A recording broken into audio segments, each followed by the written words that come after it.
Hi, అందరికీ నమస్తే. నేను మీ శీలం వెంకటేశ్వర్లు. ఈరోజు ముఖ్యంగా చేనేతల సమస్యలపై గత వారం రోజులుగా కాకినాడలో మా చేనేత సోదరులు, మా మిత్రులు, మా చేనేతలు వారం రోజులుగా ఉద్యమాలు చేస్తున్నారు, ధర్నాలు చేస్తున్నారు. కానీ ప్రభుత్వం ఇంతవరకు స్పందించలేదు. ఈ విషయంలో ప్రభుత్వాన్ని మేము తీవ్రంగా ఖండిస్తూ కాకినాడలో జరుగుతున్న చేనేత ఉద్యమాలకి, దీక్షలకి మా బీసీ నవచైతన్య వేదిక సంపూర్ణంగా మద్దతు ప్రకటిస్తూ, అలాగే ఈరోజు మంగళగిరిలో మా చేనేత సోదరులు ఈరోజు దీక్ష మొదలు పెడుతున్నారని నాకు విశ్వసనీయ వర్గాల ద్వారా తెలిసింది. ఆ ఉద్యమానికి, మా చేనేతల ఉద్యమానికి మేము సంపూర్ణంగా మద్దతు ప్రకటిస్తున్నాం. మా యొక్క ప్రభుత్వం మీద మా యొక్క నిరసనను తెలియజేస్తున్నాం. ముఖ్యంగా సోదరులారా, రాష్ట్ర ప్రభుత్వం వచ్చి 2 సంవత్సరాలు అవుతుంది. ఈ రాష్ట్ర ప్రభుత్వాన్ని సూటిగా మేము చేనేతల తరపున ప్రశ్నిస్తున్నాం. ఒక బీసీ నవచైతన్య వేదికగా, అంటే నేను జాతీయ చేనేత ఐక్య వేదిక జాతీయ ఉపాధ్యక్షుణ్ణి, జాతీయ చేతి వృత్తుల ఐక్య వేదిక పార్టీకి రాష్ట్ర అధ్యక్షుణ్ణి, బీసీ నవచైతన్య వేదికకు వ్యవస్థాపక అధ్యక్షుణ్ణి, ఒక చేనేత నాయకుణ్ణి. ఈ సందర్భంగా రాష్ట్ర ప్రభుత్వాన్ని సూటిగా మేము ప్రశ్నిస్తున్నాం. ప్రభుత్వం వచ్చి 2 సంవత్సరాలైంది. చేనేతలకు ప్రత్యేకంగా ఏం ఉద్ధరించారో ఈ ప్రభుత్వం చెప్పవలసిందిగా మేము డిమాండ్ చేస్తున్నాం. అదేమంటే పింఛన్లు ఇచ్చామంటారు, అందరితో పాటే ఇచ్చారు. ప్రత్యేకంగా చేనేతలకు ప్రత్యేకంగా ఎందుకు మేము అడుగుతున్నామంటే, ఈ రాష్ట్ర ముఖ్యమంత్రి గారి అబ్బాయి, యువ నాయకులు లోకేష్ గారు 1,00,000 జనాభా ఉన్న మా చేనేతల నియోజకవర్గం మంగళగిరిలో మిమ్మల్ని గుండెల్లో పెట్టుకొని కనీసం ఈ రాష్ట్రంలో అతిపెద్ద మెజారిటీతో గెలిపించాం కదా. 95,000కు పైగా మెజారిటీతో గెలిపించాం.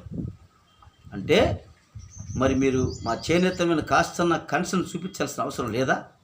అలాగే ఈ రాష్ట్రంలో చేనేత నియోజకవర్గాలు, చేనేత జనాభా ప్రకారం దాదాపుగా 25 నియోజకవర్గాలు మా చేనేతలు అత్యంత ఎక్కువ జనాభా ఉన్న నియోజకవర్గాలు ఉన్నాయి.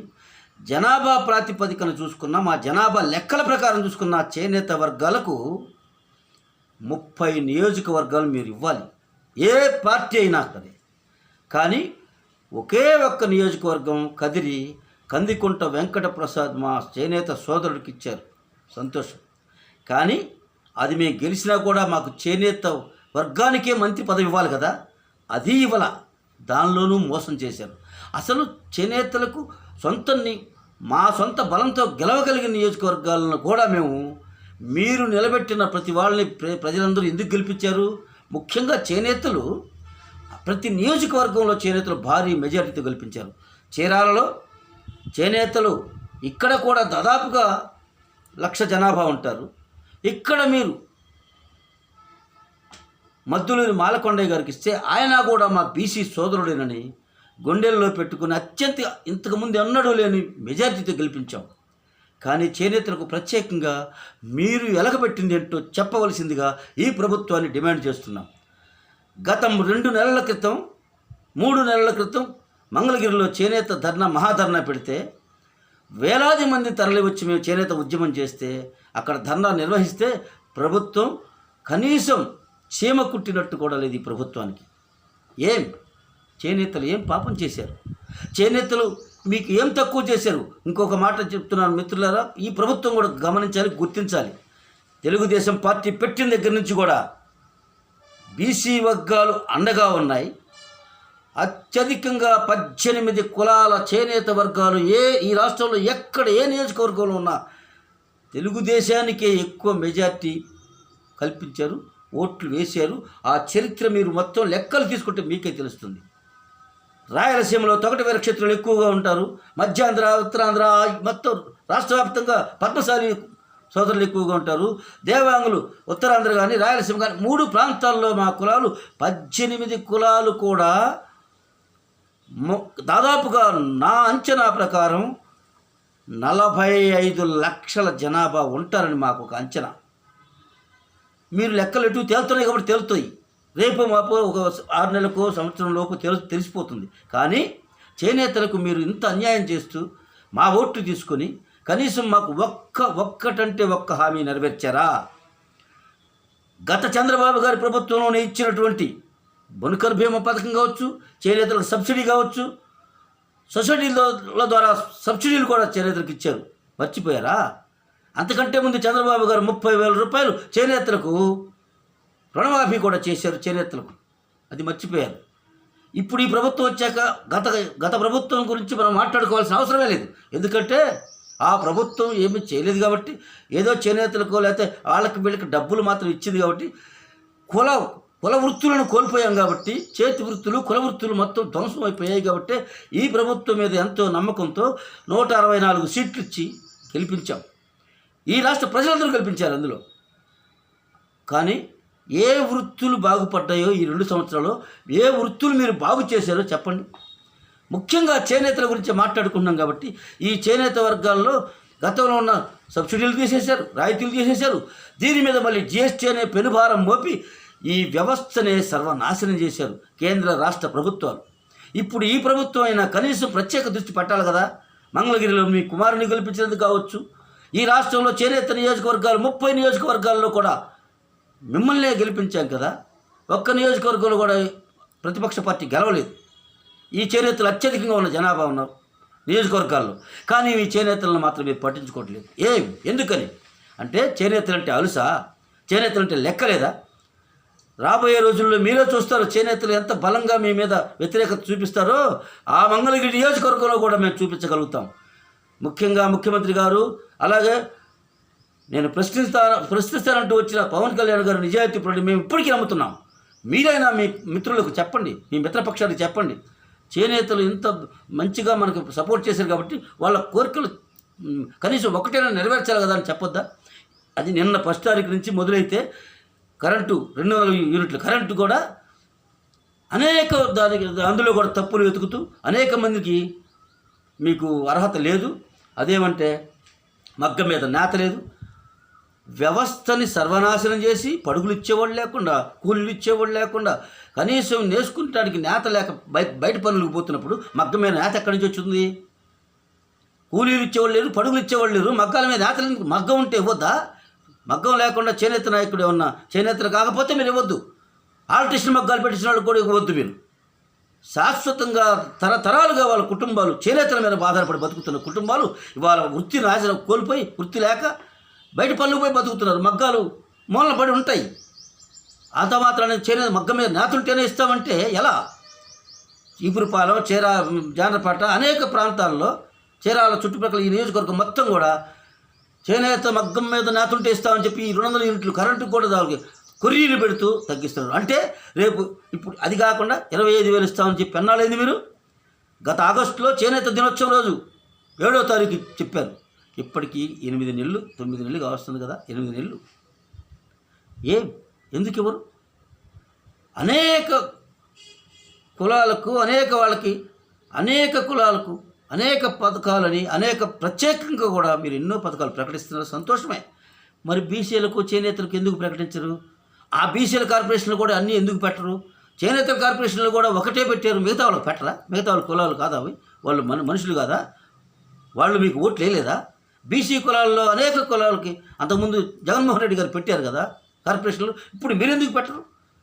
అదే కాకుండా వృత్తులను కోల్పోయిన తర్వాత ఇక వాళ్ళ బ్రతుకులు ఎలా బతకాలి? కనీసం ప్రభుత్వం కూడా ఆదుకోకపోతే మీరు ఇస్తానన్న 25,000 రూపాయలు ఇవ్వలేదు. ఇదిగో ఇవాళ రేపో ఇస్తా ఉన్నారు. ఇప్పుడు అప్లికేషన్లో అది కూడా సగం తీసుకుంటున్నారు, సగం అప్లికేషన్ తీసుకోవట్లేదు ఈ రాష్ట్రంలో. ఎందుకని? మగ్గం ఉన్న ప్రతి చేనేత కార్మికుడికి, చేనేత కులంలో పుట్టిన ప్రతి చేనేత కార్మికుడికి వాడి వృత్తి, వాడి కులం తీసుకుంటే మీకు అర్థమైపోతుంది కదా ఇది చేనేతనా కాదా అని. వాళ్ళకి మీరు 200 రూపాయలు యూనిట్లు కరెంటు ఉచిత కరెంటు ఇవ్వకపోతే రేపు 25,000 ఇస్తారని చేనేతలు ఆందోళనలో ఉన్నారు, బాధపడుతున్నారు, కన్నీళ్లు పెట్టుకుంటున్నారు. రేపు పొద్దున మాకు ఇది రాదేమోనని అనేక మంది మాకు ఫోన్లు చేసి ఏందన్నా మాకు రేపు పొద్దున 25,000 కూడా రావా? ఇప్పుడు మాకు అంతకుముందు అన్ని జగన్మోహన్ రెడ్డి గారు ఇచ్చినే కదా, మాకు 24,000 ఇచ్చారు. అనేక చేనేత పథకాలు మాకు ఇచ్చారు కదా గతంలో నుంచి కూడా. పుట్టిన కాంచి మేము చేనేతలు మగ్గం వేసుకుని బతికేవాళ్ళం.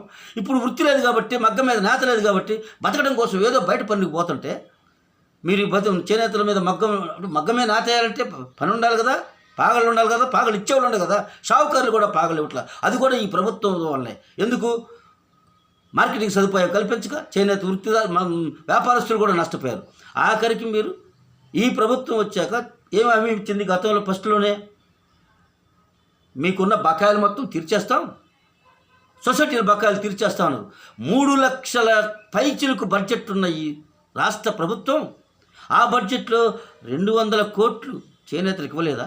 అదేమంటే మేము కమిషనర్ గారిని కలిస్తే మేడం గారు అంటారు అందులో లుసుకులు ఉన్నాయి, సక్రమంగా మీరు ఎంక్వైరీ పెట్టండి, ఎంక్వైరీ చేయండి, నిజాయితీగా సొసైటీలు నడుపుతున్న వాళ్ళకి ఇవ్వండి. అబద్ధాలతో లేదా అందులో ఉన్న దొంగలు ఉంటే పట్టుకోండి, ఎవడొద్దన్నాడు? ప్రజాస్వామ్యంలో పద్ధతి ప్రకారం వ్యాపారం చేసుకునే వాళ్ళని ఎంకరేజ్ చేయాలా లేదా? దొంగతనం చేసేవాడు దొంగ, ఎప్పుడైనా ఏ కులంలో ఉన్నా దొంగే. అటువంటి వాళ్ళని పట్టుకోండి, మాకు సంబంధం లేదు. మేము అడుగుతుంది నిజాయితీగా చేనేతలకు ఇవ్వాల్సిన ఆ బకాయిలు వెంటనే చెల్లించాలి. అలాగే చేనేత వృత్తిని కాపాడాలి. మంగళగిరి ఒక్కడే లోకేష్ గారికి కూడా మేము విన్నవించేది ఏంటంటే, మంగళగిరి ఒక్క చోటే ఒక చేనేత బజారు, చేనేత ఏదో ఒకటి పెడితే సరిపోదు. రాష్ట్రం మొత్తం చేనేత నియోజకవర్గాల్లో ఆ చేనేత బజార్లు, చేనేత క్లస్టర్లు పెట్టాలి, చేనేతలకు పని కల్పించాలి అని మేము డిమాండ్ చేస్తున్నాం. మరొకటి, ఇన్ని ఉద్యమాలు చేస్తున్నా ప్రభుత్వం ఒక ప్రకటన కూడా చేయకుండా, చేనేతలు మీరు ఆందోళన చెందొద్దు, చేనేతలారా, చేనేత సోదరులు మాకు అత్యంత ఆత్మీయులు, మమ్మల్ని పార్టీ పెట్టి కాచి 40 ఏళ్ళుగా మీరు మాకు అండగా ఉన్నారు కాబట్టి మేము మీకు అన్యాయం చేయము. కాస్త ప్రభుత్వంలో కొంచెం అవకతవకలు కొద్దిగా ఇబ్బందులు ఉన్నాం, ఈ నెల నుంచి ప్రకటిస్తున్నాం, రేపు ఇవ్వబోతున్నాం అని చెప్పి ఒక ప్రకటన చేయండి. చేనేతలు శాంతిస్తారు కదా, 25,000 రూపాయలు ఈ నెలలో ఇవ్వబోతున్నాం, లేదా ఎప్పుడు ఇస్తారు? ఆగస్టులో ఇస్తారా మళ్ళీ? పోని అదేనా చెప్పండి. ఏమీ లేకుండా నిమ్మకు నీరెత్తినట్టుగా ప్రభుత్వం ఈ రకమైన ఈ వైఖరి మాత్రం ప్రభుత్వానికి మంచిది కాదు.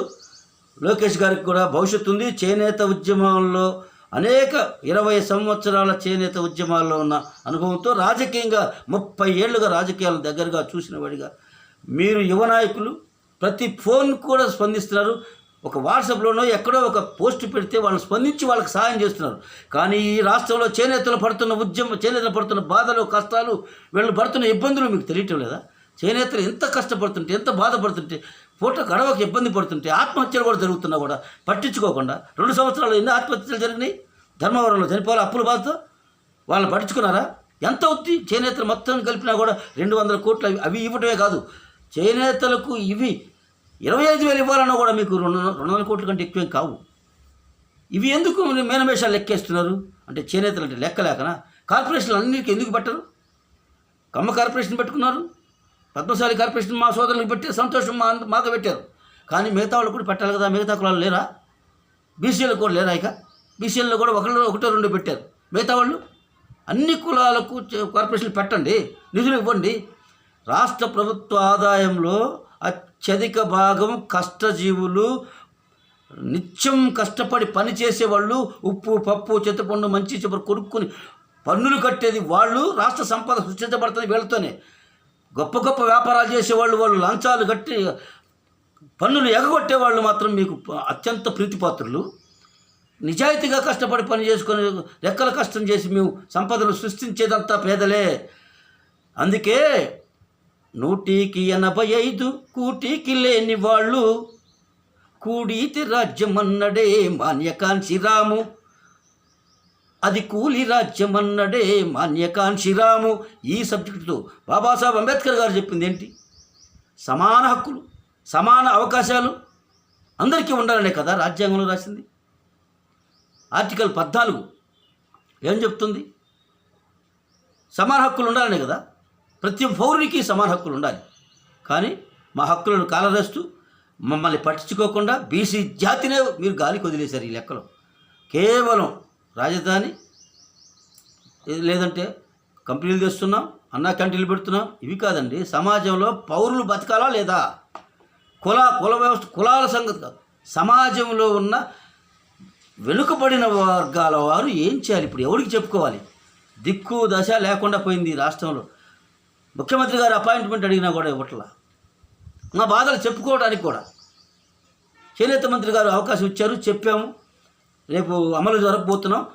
వచ్చే నెల ఏప్రిల్ 1 నుంచి కరెంటు, ఉచిత కరెంటుతో పాటు 25,000 కూడా అమలు చేస్తామని చెప్తే నిజమే అనుకున్నాం. మరి ఆ మాట ప్రస్తావన లేదు. పోనీ వచ్చే నెలలో అమలు చేస్తాం అదేనా చెప్పండి, అది లేదు.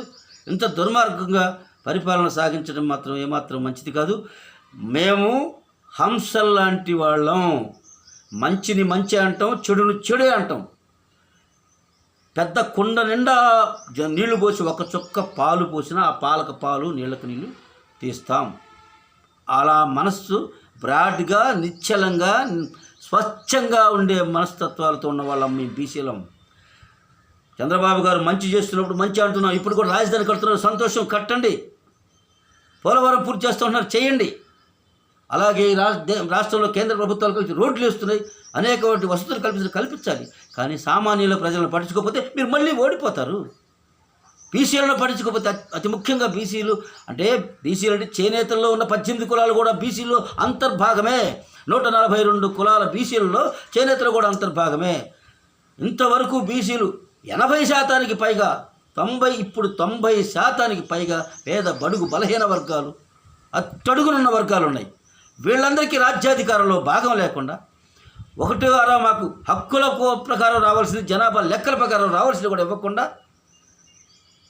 చట్టసభల్లో మా ప్రాతినిధ్యం లేకుండా, చట్టసభల్లో కనీసం మా బీసీలకంటూ జనాభా లెక్కల ప్రకారం అన్న మీరు కల్పించకుండా చట్టసభల్లో అవకాశాలు, మీరు రాజ్యపాలన చేస్తూ మీరు ఇష్టం వచ్చినట్లు నిర్ణయాలు మీరు తీసుకుంటూ పేదలను నిర్లక్ష్యం చేయటం రాజ్యాధికారంలోకి వచ్చిన వాళ్ళకి ఇది పద్ధతి కాదు.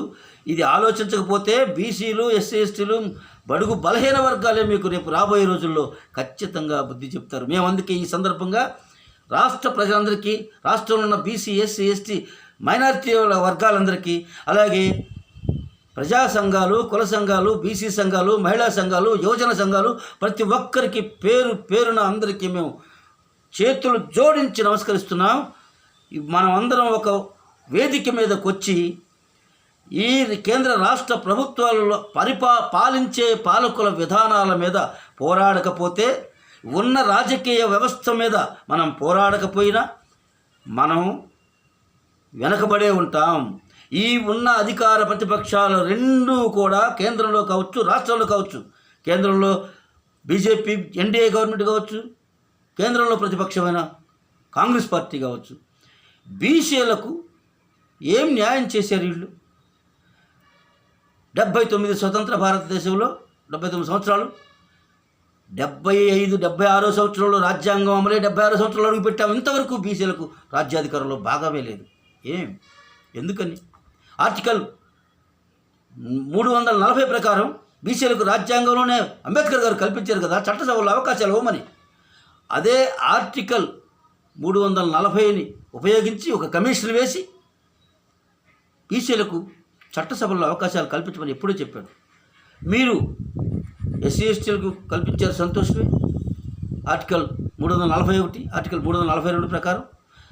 అలాగే ఆర్టికల్ 344 AB కింద కూడా కొన్ని అవకాశాలు, కొన్ని వర్గాలు కల్పించారు కదా. అదే ఆర్టికల్ 344C పెడతారా, లేకపోతే ఇంకోటి పెడతారా? బీసీలకు కూడా రాజ్యాధికారంలో భాగస్వాములను చేయండి, చట్టసభల్లో అవకాశాలు కల్పించండి అని మా వాదన, మా డిమాండ్. అంతేకాదు, అసలు ఈ అవకాశాలు రిజర్వేషన్లు కాదు, 100% రిజర్వేషన్లు చేయండి. ఇక ప్రభుత్వాలకు ఇంకెందుకు, ఎవరిని నిందించుకోవాల్సిన అవసరం లేదు. అగ్రకులాలు, లేకపోతే రెడ్లు, కమ్మ, కాపు, లేకపోతే బీసీలు, ఎస్సీలు, ఎస్టీలు ఏమక్కర్లా, ఎవరెంతో వారికంతా. ఈ రాష్ట్రంలో ఇలాంటి ఈ దేశంలో జనాభా ఎవరు ఎంత ఉన్నారో వారికి అంత తీసుకోండి, 100% రిజర్వేషన్ లేక. ఇక వేరే మాకు రిజర్వేషన్లు కావాలని వేరే వాళ్ళు ఎవరు అడుక్కోనక్కర్లా. ఇక జనాభా ప్రాతిపదికన రెడ్లు ఎంతమంది ఉంటే వాళ్ళకి అంతే, కమ్మవారు ఎంతమంది ఉంటే వాడికి అంతే, మా యాదవ సోదరులు ఎంతమంది ఉంటే వాళ్ళకి అంతే. అనేక బీసీ కులాల్లో ఏ కులం ఎంత ఉందో అలాగే ఇవ్వండి. అలాగే ఎస్సీ ఎస్టీలకు వాళ్ళు ఇప్పుడు నా వాదన ఏంటంటే ఎస్సీ ఎస్టీలు ఎప్పుడో ఇచ్చిన 15%, 6% కాదు, ఇప్పుడు పెరిగారు వాళ్ళు కూడా. వాళ్ళకు కూడా పెంచాల్సిన అవసరం ఉంది జనాభా ప్రాతిపదికనే. రేపు జనాభా లెక్కలు తెలిసిన తర్వాత 100% రిజర్వేషన్లు ప్రకటించాలని మేము డిమాండ్ చేస్తున్నాం. బీసీ నవచైతన్య వేదిక తరఫున ప్రజా సంఘాలన్నీ కలిపి ఈ డిమాండ్తో రేపు ముందుకు రాబోయే రోజుల్లో మా డిమాండ్ ఏకైక డిమాండ్కి ఎవరికి ఇందులో మాకు రిజర్వేషన్లు అంతేయండి ఇంతేయండి అని కాదు, రాజ్యాంగంలోనే రాసింది అందరికీ సమాన హక్కులు, సమాన అవకాశాలు, సమానంగా హక్కులన్నీ సమానంగా ఉండాలి, ప్రతి పౌరుడికి ఉండాలని. అందుకే బాబాసాహెబ్ అంబేద్కర్ గారు ఓటు విషయంలో కూడా అదే చెప్పాడు, అందరూ సమానమే, ఓటు విలువ అందరికీ ఒకటే. అది కడు పేదవాడు కావచ్చు లేదా కోటీశ్వరుడు కావచ్చు, మొత్తం సమానమే అని ఓటు హక్కు కల్పించాడు కదా. అలాగే అందరూ సమానమే, అందరికీ సమాన హక్కులు ఉండాలనే కదా ఆయన పోరాడింది. అదే కదా మన రాజ్యాంగం కూడా చెప్తుంది. ఆ రాజ్యాంగం ప్రకారమే మా డిమాండ్, ప్రతి వారికి అందరికీ అన్ని హక్కులు ఉండాల్సిందే. అలాగే 100% ఇక రిజర్వేషన్లు ఇంత అంత లెక్కలు వద్దు, ఎవరు ఎంతో వారికంతా, మేమెంతో మాకంతా, మీరెంతో మీకంతా, ప్రతి వారికి. ఇందులో ప్రభుత్వాలను నిందించాల్సిన పని లేదు, ఏ కులాలను కూడా నిందించాల్సిన పని లేదు, మేమెంతో మాకంతా, ఇదే మా నినాదం. దయచేసి ప్రభుత్వాలు కూడా మేము అనేది ఏంటంటే అదే కనుక ఈరోజు ఈ ప్రభుత్వంలో 175 నియోజకవర్గాల్లో అగ్రకులాల వాళ్ళు ఎక్కువ ఎలా ఉంటారు, బీసీలైన మా బీసీ జనాభా 60 కాదు, ఎస్సీ ఎస్టీలతో కలుపుకుంటే 80% పైగా 90% ఉంటాం. మరి ఎంతమంది ఉండాలి, ఎంతమంది ఉన్నారు? కులాల వారీగా లెక్కలు తీసినా కూడా రెడ్లేమో 40 మందికి పైగా ఉన్నారు, కమ్మవారు 40 మందికి పైగా ఉన్నారు. మరి బీసీలు 60% పైగా ఉన్న బీసీలు, ఎస్సీ ఎస్టీలకు వాళ్ళకి రిజర్వేషన్లు అంబేద్కర్ గారు ఎప్పుడో కల్పించాడు, ఉన్నాయి కాబట్టి వాళ్ళకి సంతోషమే, వాళ్ళకు కూడా న్యాయం జరుగుతుందని మా వాదన. వాళ్ళు ఇంకా పెరిగారు, జనాభా పెరిగిన ప్రకారం 2, 3, 4, 5 వస్తాయి వాళ్ళకు కూడా ఇంకా ఎమ్మెల్యే సీట్లు. అయినా మాకు మొత్తం మా బీసీ సీట్లు మొత్తం మీరే లాగేసుకొని కనీసం చేనేత కులాలు కూడా దాదాపుగా నా అంచనా ప్రకారం 16%, 17% ఉంటారే, వీళ్ళకు కూడా అన్యాయం చేస్తున్నారు. 1 సీట్ ఇచ్చారు. బీసీలకి ఉంది 40 సీట్లు, ఇప్పుడు ఉన్న దాంట్లో 46 సీట్లు ఉన్నాయి. మహిళలను అసలు విస్మరించారు, 10-12 మంది కూడా లేరు. మరి సగం మందికి నిన్న మహిళా బిల్లు పెడితే అధికార ప్రతిపక్షాలు రెండూ కలిసి దాన్ని బుట్ట దాఖలు చేసి ఓడించాయి. ఆ విషయంలో కూడా అన్ని పార్టీల మీద మాకు అనేక అభిప్రాయాలు ఉన్నాయి. ప్రతిపక్ష పార్టీ కూడా తప్పు చేసిందని మేము భావిస్తున్నాం. వాళ్ళు ఇచ్చిన అవకాశాన్ని మేము ఇప్పుడే బిల్లు పెడతా ఉన్నప్పుడు సరే మీరు తీసుకురండి, మేము సపోర్ట్ చేస్తాం, మహిళా బిల్లు పెట్టండి, సమానంగా డీలిమిటేషన్ కూడా సమానంగా ఇస్తూ ఉన్నారు కదా. అన్ని రాష్ట్రాలకు 50% పెంచుకునే విధానం మేము పెడతాం, బిల్లులో పెడతాం, ఇప్పుడు తెస్తాం బిల్లు అన్నప్పుడు రాహుల్ గాంధీ గారు కావచ్చు, ప్రతిపక్షాలు కూడా ఆ రోజు పార్లమెంట్లో సరే తీసుకురండి, మేము ఇప్పుడే ఒప్పుకుంటాం, ఇప్పుడే తీసుకురండి, గంటలో తీసుకొస్తాను కదా, గంటలో కొత్త అరగంటలో తీసుకురామని చెప్పి నిలదీయాల్సింది.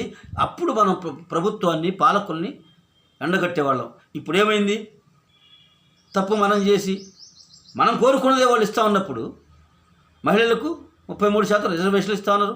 ఓబీసీ కోటా సంగతి ఎటు మనం అడుగుతున్నాం, తర్వాత చూద్దాం. అది ఇటు రాజ్యాంగం ప్రకారం కూడా దాన్ని కల్పించాల్సిన అవసరం ఉంది, దానికి ఒక విధానం ప్రకారం పోతారు. కానీ డీలిమిటేషన్లో మీకు 50% ప్రతి రాష్ట్రం పెంచుకునే అవకాశం ఇస్తా అన్నప్పుడు మహిళలకు 33% రిజర్వేషన్, 3 బిల్లులు కలిపితే మీకు ఎందుకు? 3 బిల్లులో కూడా న్యాయమే కదా, రెండింటిలో న్యాయం జరుగుతున్నది కదా. యూనియన్ టెరిటరీకి ఎటు అది మీరు ఏం అబ్జెక్షన్ పెట్టలేదు, 3వ బిల్లు. అటువంటిప్పుడు మీరు ఎందుకు సపోర్ట్ చేయలేదు? అదేమంటే ఎప్పుడో వాళ్ళు ఇష్టం వచ్చినట్టు చేస్తారు. అధికారంలో ఉన్న వాళ్ళు ఏం చేస్తారు? ఇంతకుముందు మీరు చేసినప్పుడు ఏం చేశారు? మీ ఇష్టం వచ్చినట్టుగా డీలిమిటేషన్ అప్పుడు చేసుకోవాలా? గత 2009కి ముందు 2004, 2009 మధ్యలో డీలిమిటేషన్ జరిగినప్పుడు ఆంధ్రప్రదేశ్ రాష్ట్రంలోనే, ఉమ్మడి రాష్ట్రంలో ఈ ఆంధ్రప్రదేశ్ ప్రాంతంలో 3 ఎమ్మెల్యే సీట్లు నష్టపోయి హైదరాబాద్లో పెంచుకున్నారు వాళ్ళు వాళ్ళ ఇష్టాన్ని ప్రకారం. అప్పుడు కాంగ్రెస్ గవర్నమెంట్ ఉంది కాబట్టి. ఇప్పుడు ఏదో వాళ్ళు ఏదో చేస్తారంటే జనాల్లోకి వెళ్ళండి, మీ విధానాలు చెప్పి మళ్ళీ జనాలు మీ వైపు మళ్లించుకోవాలి. కానీ ఆయన ఏదో చేస్తాడని చెప్పి భయపడిపోయి ముందుకునే పూర్తిగా అసలు రాజ్యాంగం ప్రకారం జరగనేమో, ప్రతిపక్షంలో మేము ఉన్నాం కాబట్టి అనుకుంటే ప్రతిపక్షానికి కూడా ఇది మంచిది కాదు. అందుకే దేశ రాజకీయాల గురించి తర్వాత ముందు రాష్ట్రంలో జరుగుతున్న చేనేత ఉద్యమాలకి తప్పకుండా ప్రభుత్వం స్పందించాలి. తప్పకుండా మేము త్వరలోనే ఈ 200 కోట్లు సొసైటీల బకాయిలు కూడా చెల్లిస్తాం, నిజాయితీగా ఎవరో 2 ఎంక్వైరీస్ చెల్లిస్తాం 1 నెలలో అని చెప్పి ప్రకటన ఇవ్వాలి. ఈ నెలలోనో లేదా వచ్చే నెల నుంచి చేనేతలకు 25,000 రూపాయలు కూడా ఇస్తామని చెప్పి వెంటనే ప్రకటన చేయాలని ప్రభుత్వాన్ని డిమాండ్ చేస్తూ సెలవు తీసుకుంటాను మిత్రులారా. Thank you. జై హింద్.